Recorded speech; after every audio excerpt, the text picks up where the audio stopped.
In a small, forgotten town, there was a young girl named Maya who dreamed of shining on the big screen. Her heart burned with passion, but her journey to stardom was not paved with grace. She was offered a small role in a movie, but to make it big, she was told she had to prove her worth. The price? A late-night rendezvous with influential producers, men whose smiles were as cold as their ambitions. Maya, desperate, made her choice.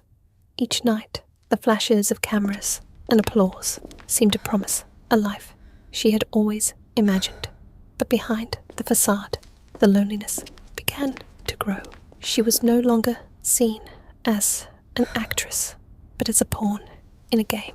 Her worth was no longer tied to her talent, but to the whispers that surrounded her name.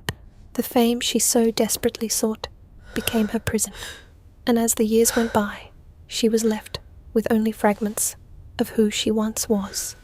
Now, years later, Maya stood in front of a mirror, the lights glaring back at her, but she no longer recognized the reflection staring back.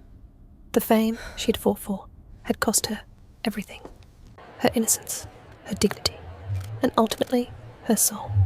What was left was a woman, alone, a star who once shone brightly, but had been dimmed by the darkness of her own choices.